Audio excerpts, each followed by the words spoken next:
Hello everybody, my name is Mr. Evans. I'm the principal of Greenmont Elementary School, and I'm going to read my favorite Christmas book, The Night Before Christmas. This actual copy was my wife's book when she was a little girl.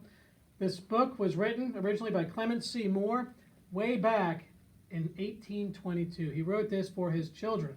So, hope you enjoy my favorite Christmas book, The Night Before Christmas by Clement C. Moore. It is illustrated by Renee Cloak. The Night Before Christmas. 'Twas the night before Christmas when all through the house not a creature was stirring, not even a mouse. The stockings were hung by the chimney with care, in hopes that St. Nicholas soon would be there. The children were nestled all snug in their beds, while visions of sugar plums danced in their heads. And Mama in a kerchief and I in my cap had just settled our brains for a long winter's nap. When out on the lawn there arose such a clatter, I sprang from my bed to see what was the matter. Away to the window I flew like a flash, tore open the shutters and threw up the sash. The moon on the breast of the new fallen snow gave the luster of midday to objects below. When what to my wondering eyes should appear but a miniature sleigh and 8 tiny reindeer, with a little old driver so lively and quick, I knew in a moment it must be St. Nick. More rapid than eagles, his coursers they came, and he whistled and shouted and called them by name. Now Dasher, now Dancer, now Prancer and Vixen, on Comet, on Cupid, on Donner and Blitzen. To the top of the porch, to the top of the wall, now dash away, dash away, dash away all, as dry leaves that before the wild hurricane fly, when they meet with an obstacle mount to the sky.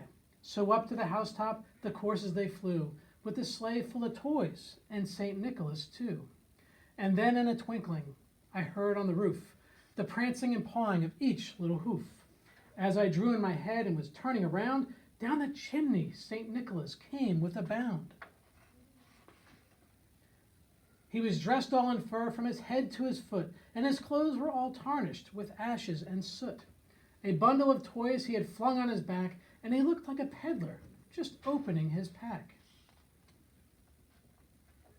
His eyes, how they twinkled, his dimples how merry, his cheeks were like roses, his nose like a cherry, his droll little mouth was drawn up like a bow, and the beard on his chin was as white as the snow, the stump of a pipe as he held tight in his teeth, and the smoke it encircled his head like a wreath.